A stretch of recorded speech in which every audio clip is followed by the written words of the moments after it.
What you are about to see is not a corporate keynote, but Paul's recent PechaKucha. The format is this: 20 slides, 20 seconds each, no exceptions. I hope you're inspired by the next 6 minutes and 40 seconds entitled Obsession to Profession. You wake up tomorrow and you realize in this entire earth, inside of you, inside of me, there is no light. But through the morning fog comes this ray of sunshine. This journey of becoming a photographer started with me just understanding that I loved rocks and trees and rivers. I asked those big questions like, God, what am I doing here? What's my purpose? Fast forward. As a professional nature and wildlife photographer, I've learned a few things about the nature of light. Perhaps the most important lesson is that photography, which means painting with light, is not at all about taking or capturing images. Photography is actually, it's about receiving. See, light comes in through the lens of the camera, that's the eye. It does some funky things with the brain of the camera, and then it exposes itself on the black canvas. Paint on a black canvas, that's photography. It's about receiving. One example was from last week along the Foothills Parkway. I was in position very early. Remember how cold it was last week? Yes, -10 in the Smokies. So it was so cold that when first light struck these little broom sedge grasses, they were frozen, locked in place. But when the first rays of light came out, the most remarkable thing happened. They started to move. They started dancing.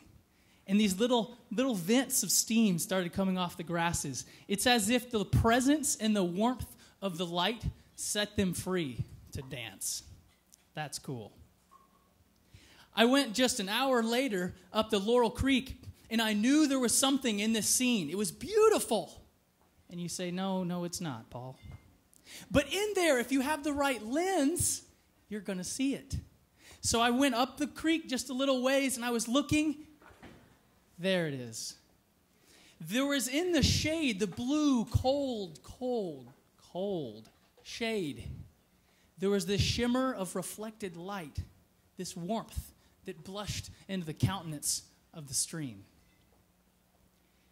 That idea of observation, I like to say that observant people are nearly extinct, certainly on the endangered species list. Well, photography has helped me to observe. One such set of observations occurred in Alaska, in a river called Brooks River. I was watching these huge 1,200-pound brown bears ripping sockeye salmon out of the stream. You're jealous, aren't you? Yeah, that's good sushi. I thought the same thing. Well, the first lesson was how not to get eaten by a bear. Make sure they're well fed. Second lesson was actually from the salmon. This took me about 2 years of meditating on it to figure out what it was about these salmon that so fascinated me. Here's what it was. Salmon are made to go upstream. The entire current, their entire world is coming this way. And they know that to find life, they got to go upstream. We're the same way.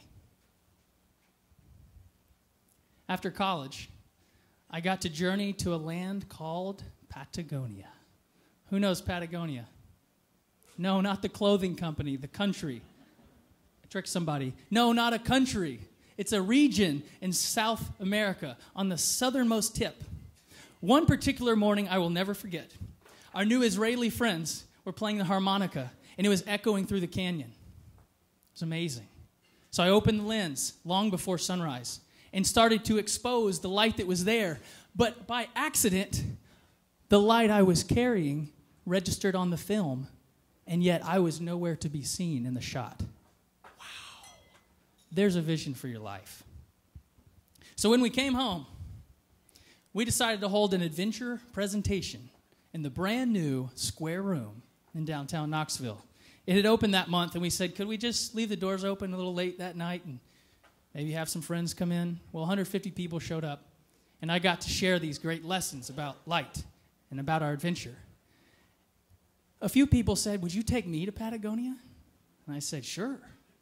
So that year we went to Patagonia and trekked through the wilds of a place that I love while teaching about photography. Later that year we went to Alaska and photographed the bears. See a pattern here? I realized, in addition to that photography as tourism thing, I was speaking about my obsession with light everywhere.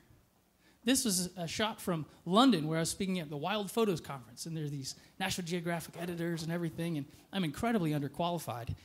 But people liked this message about this light in the darkness thing.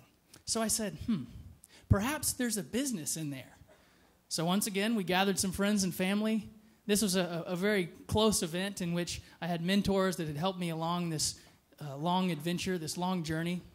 And we said, hey, let's roll out a new business. It's called Light Finds. Because there are many things I'm not sure of, but one that I am dead certain of, and that is that light always finds us. And the most interesting thing is, as an expression of gratitude, we find light in response to being found by it. So wherever you are, if you're the grasses and you're frozen in place waiting for the presence and warmth of that light to unlock you rather, to set you free, or you're in the shady stream just hoping for some color to come in, or you're the salmon flopping upstream, or you've got that light in a dark world unnoticed by others. I wish you peace and big rivers of joy on your own journey as you are discovered by and discover the one Son who is the light of this world. Thank you.